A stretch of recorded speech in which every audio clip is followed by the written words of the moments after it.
are Locked On MLB Prospects, part of the Locked On Podcast Network, your team every day.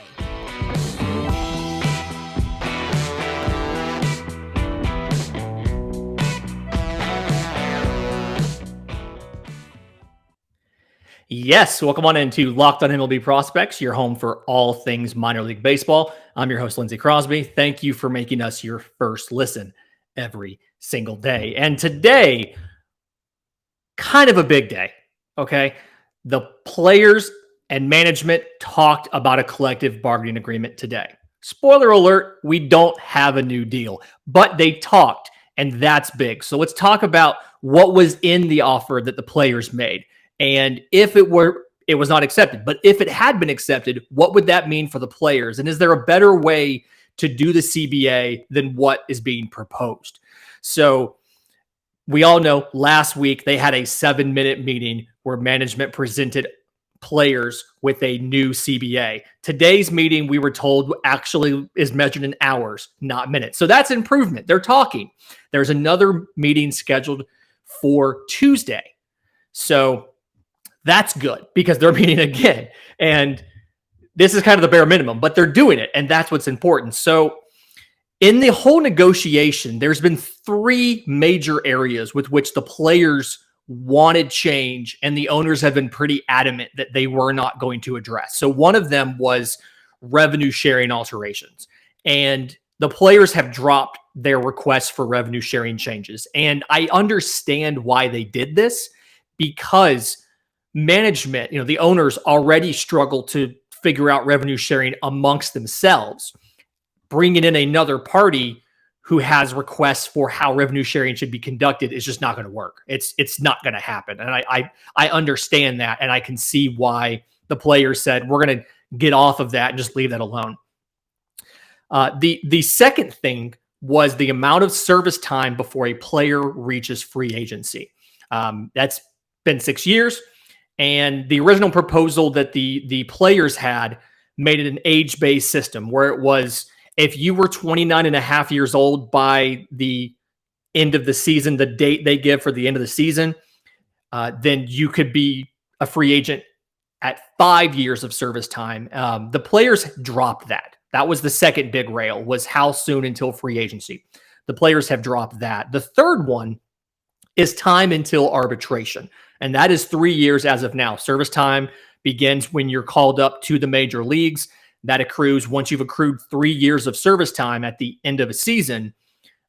You would be eligible for arbitration going into the next year. And that's why you saw so many situations like the Chris Bryant situation, where he was ready to play out of spring training, but he stayed in the minor leagues for about a month and a half, so that when he came up, if he played every day for the rest of the season, which I think he did, he would not have enough service time for that to count as a full season. So when the next year started, at the end of that season, he would have accrued 1 year of service time, but you had him for almost 2 full seasons. So the Players Association has maintained for years that younger players need a quicker path to get paid closer to the market rate value they're providing these teams. And arbitration's not that, but arbitration is more than the minimum contracts. And there was some discussion about raising the minimum contract amount as well. But the proposal the players have back in November was, we want arbitration to start after 2 years and not 3. They did not change that in Monday's proposal. That obviously has not been accepted by management, but that is the proposal. And the thing about these negotiations that we need to remember is these are kind of seen as crucial for the players, okay? Because the players are wanting to force change. The players are the ones who, not to put it in sports terms, but they lost the last 2 rounds of CBA negotiation. And so as a result, the economic situation surrounding the players has been getting worse and worse. Average wage per player is down. Percentage of revenue generated going to the players is down. And so we're seeing the players are the ones who need to force the change. The owners, MLB being the owners, their goal is to minimize how much money that they need to give up in this negotiation. And the thing that's different about this round than the previous two negotiations is the players have been willing to step up and actually say, this is not good enough. Like, they've been insistent that they need more than what the owners are offering. The players are trying to get like substantial gains to player compensation, not just redistributing funds from veteran players to younger players or things like that. They're trying to get fundamental changes, but they've been pretty consistent with the ask that we are asking for this. We are asking for more money for younger players. We are asking for it to be sooner before you can start to earn more money. Arbitration is not market rate. It's not what you would have gotten in free agency. That's the thing people always forget about that. Arbitration is based on precedents from players before you. I believe the value of one WAR, one win above replacement, is about $20 million. So look at a guy like Jonathan India. Jonathan India, 2.9 WAR last year, rookie of the year for Cincinnati. He's not going to get $60 million in arbitration. As a free agent, he would not get $60 million a year. But the difference in a free agent contract versus the value you generate is a lot closer than the value in arbitration versus what you generate.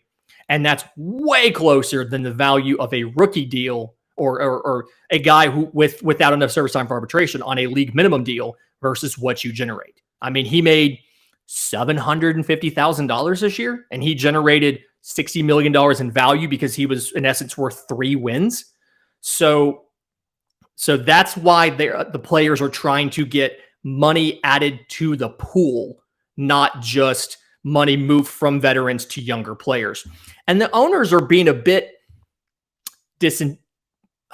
I'm not going to say dishonest, but they're being a little underhanded. They're saying that they're the ones actually giving the Players Association what the players have said they want. But everything that MLB offers, everything that management is offering, they're small changes. And they're small changes, but they're in a package of overall reforms. And if you accept the package to get the small change, the other conditions in the reform end up working against the goal of getting more money to the players.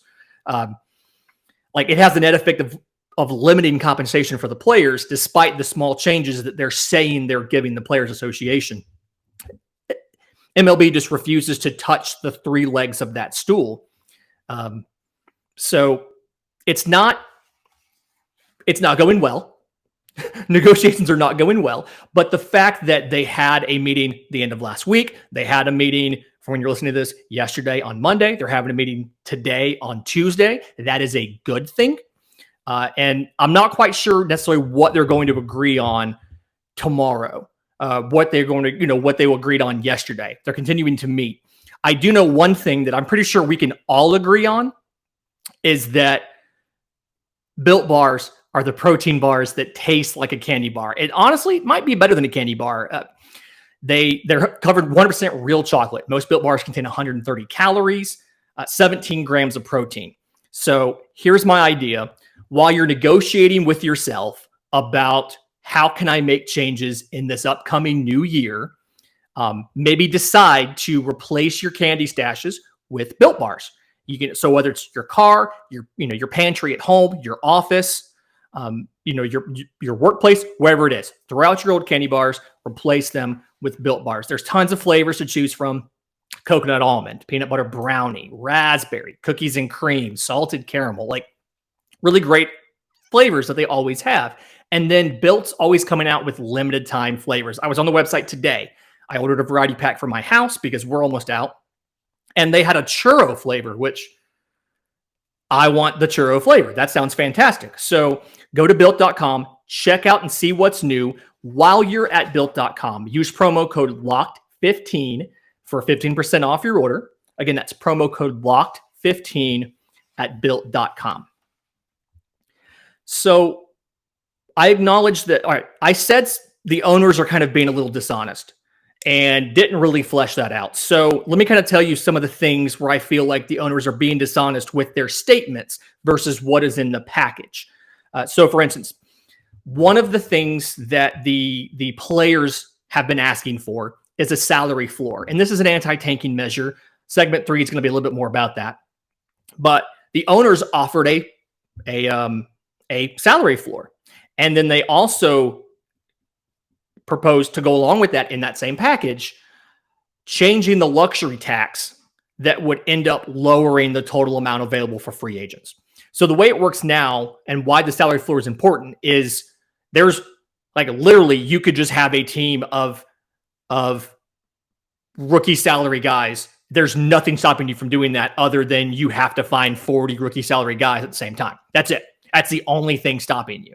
And you can just pocket all the extra money. The idea behind a salary floor is there's minimum spending levels. And again, that's a tanking thing. We're going to get to that in segment 3. But the owners looked at, all right, you want to raise the luxury tax threshold. It's $210 million now. They proposed moving it up to $220. But they combined that with increasing the penalties for exceeding the luxury tax threshold. So they proposed a 50% tax on dollar for dollar on the money over the cap, or not the cap, the luxury tax. It's not a cap. And so what that would mean is if you went $10 million over the tax, you would have to pay $5 million in luxury tax back to MLB that is put back into the revenue sharing model. They also said to go along with that, when you exceed the luxury tax threshold, you also give up a third round pick, which we know, this is a prospect show. You know how valuable these picks are, especially these higher picks. And then, by contrast, the players asked for a luxury tax to go from 210 to 245 million to give room for compensation to grow. If you think about it, 30 teams. So if the tax goes up $30 million, that's 30 million per team times 30 teams. That's how much more money is going to the pool of players. That's a substantial gain in total player compensation. And I say that knowing that teams aren't required to spend to the luxury tax. Most of them don't. The Mets are going to blow past it this year. I think Steve Cohen's hoping they change it. But, so the owner said, we'll give you that. But in reality, they changed the system so that nobody would ever exceed the tax. Whereas now you'll see teams go over the tax. They'll do it for 2 or 3 years. And then as the penalty increases, they'll finally back their spending back down under the tax for a year to reset their luxury tax penalties. And then they talked about eliminating arbitration. And first it was all of it, and then it was just the Super 2 players. But the proposal from MLB was to replace arbitration with a formula-based payment system. And I think it was going to be based off of Baseball Reference, maybe, like off of WAR or something like that. But what this would end up doing is when you make the scale, it's very easy to cap the scale, to say, okay, I guarantee you, we talked about $20 million per WAR. They weren't going to offer $20 million. And so when you see now guys can get big arbitration awards, they can get 12, 14, $15 million. That's something where when you have a formula, the formula they proposed would have lowered the overall amount of compensation, would have capped earnings and lowered the total amount paid to all players. So it would have brought compensation down. The players actually strangely like the arbitration system because it gives them a chance to argue their value to a third party. So ultimately, this is a make or break negotiation for the players. They did not get any substantive progress on financial issues in the last 2. They lost the last 2 negotiations. And so if they fail a third time, I really worry about what's going to happen in a 4th negotiation, how far it's going to be slanted in the owner's favor if it goes to a 4th. And the thing we have to understand here, and I know that we're all frustrated about the prospect of losing spring training, losing some games, missing part of the season, is the owners chose to institute a lockout. They were not required to do that. They said this is a step they had to take. That is not correct. There is nothing in the CBA that said they had to lock out the players. They chose to do that as a negotiating tactic because they understand their careers owning the teams is a lot longer than the players' careers playing the game. And so they can afford to do without it. They're willing to sacrifice game broadcasts. They're willing to sacrifice ticket sales. And they're willing to even sacrifice the loyalty of a few listeners, of a few viewers, a few fans of baseball to keep profits as high as possible and payrolls as low as possible. So this is something where the players need to make substantive gains. And the fact that they've already given in on 2 of those 3 legs of that stool worries me. And I would hope that because of that, the owners can come a little bit, give on that 3rd one, length of time to arbitration, and the players can find a way to secure compensation increases for all of baseball players and not move money around from veterans to young players. But talking about those young players being new to MLB, BetOnline wants to wish you a happy new betting year as we continue our march through the NFL playoffs. Did you watch the games last weekend? 3 games ended on walk-off field goals, and the 4th one was a walk-off touchdown in overtime. It's probably the best weekend of NFL football top to bottom that I've ever watched. That was fantastic.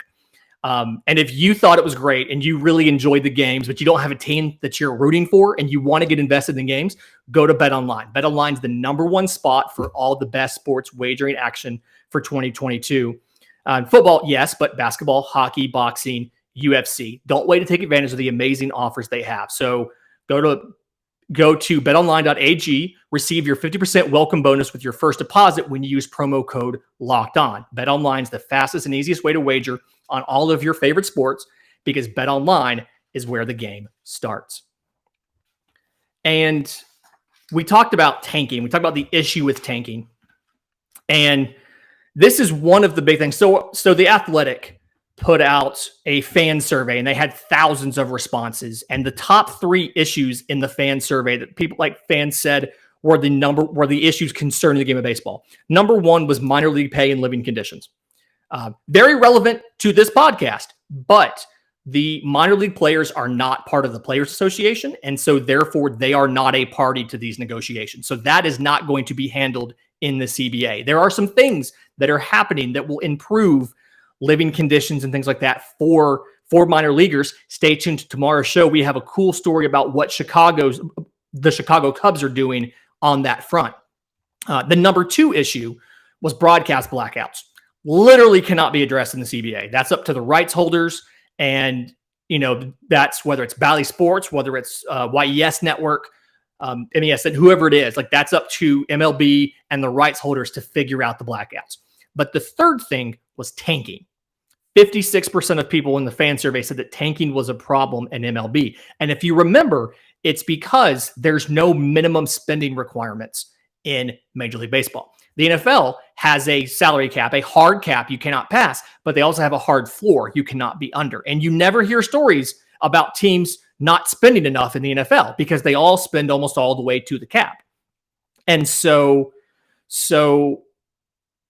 the Players Association proposed some things to try to help with tanking. And one of the things they talked about was a lottery, a draft lottery.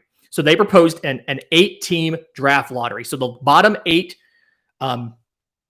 teams by win-loss record at the end of the season are put into the draft lottery. And from there, and it's weighted. The worse you were, the more spots you have in the lottery. But you're not guaranteed, if you have the worst record, to pick first. And so the idea behind that is put it on TV. You have a thing where you go and you draw out, you have the balls in the lottery machine and you draw out to see who votes in what spot, who drafts in what spot. And the players' proposal was an 8-team lottery. And then some of the rules they were going to have in there was they were going to say, if you're a small market team, and there's a definition of a small market team and a large market team. And in essence, it goes down to revenue sharing. Are you paying into revenue sharing or are you receiving money from revenue sharing? If you're receiving money, you're a small market team. If you're paying into revenue sharing, you're a large market team. And their proposal was 8-team lottery. If you were a small market team and you've been in the bottom 8 the past 2 years, you're out of the lottery in year 3. So you would pick 9th or worse. If you're a large market team and you've been in the bottom 4 the previous 2 years, because you have more financial resources, you should be able to better compete. If you've been in the bottom 4 the past 2 years, you're out of the lottery. The best you can pick is 5th. And then after the first 8 lottery picks, setting the draft order by reverse winning percentage. So the worse you were, the better your pick is. but do the small market clubs first and then the large market clubs. So if you were a small market club that was good, the Oakland Athletics, the Tampa Bay Rays, you would not be able to pick any higher than, I think, 22nd or 24th, because above you would be large market teams who were worse than you. Owners, obviously, I think the owners offered a 3-team lottery, but I have a better idea. And I probably got this from somewhere. So if you remember reading this somewhere, let me know. I'm on Twitter at Crosby Baseball. Show's on Twitter at Locked On Farm. But my idea is the number 1 pick in the draft goes to the team with the best record that didn't make the playoffs. And then you do the reverse order from there. So the team with the worst record in the league would pick number 20 because there's 10 teams in the playoffs. And so 21 through 30 are the playoff teams. And the thought process for me here is this incentivizes competition.